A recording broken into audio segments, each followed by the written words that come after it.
नमस्कार मुलांनो, तुमच्या आवडत्या संजय सरांच्या गोष्टींच्या शाळेत तुमचं मनपूर्वक स्वागत.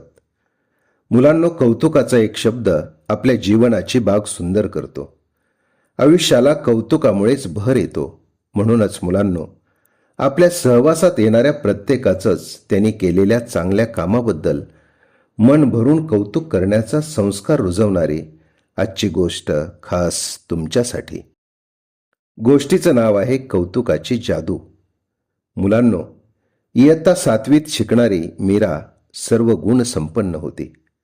तिला खेळायला, अभ्यास करायला, चित्र काढायला, शाळेतली बारीक सारीक कामं करायला खूप आवडायचं बरं का.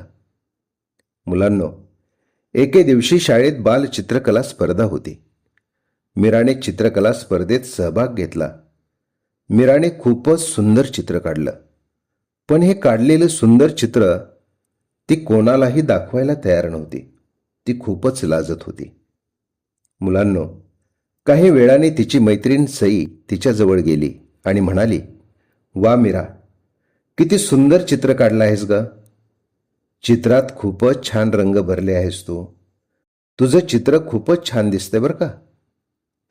हे कौतुकाचे शब्द ऐकताच मीराच्या चेहऱ्यावर हसू उमटलं.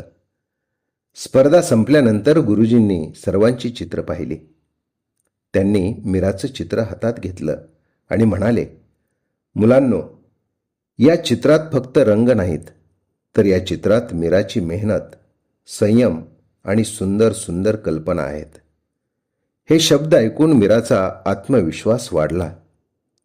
दुसऱ्याच दिवशी गुरुजींनी वर्गात एक छोटा प्रयोग केला. त्यांनी फळ्यावर 2 वाक्य लिहिली.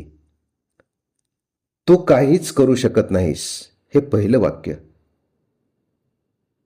तू प्रयत्न केलास तर नक्की करू शकशील, हे दुसरं वाक्य. मग गुरुजींनी विद्यार्थ्यांना विचारलं, मुलांनो, कोणतं वाक्य केल्यावर काम करण्याची इच्छा अधिक वाढेल? सगळ्या मुलांनी एकदम उत्तर दिलं, गुरुजी, दुसरं वाक्य.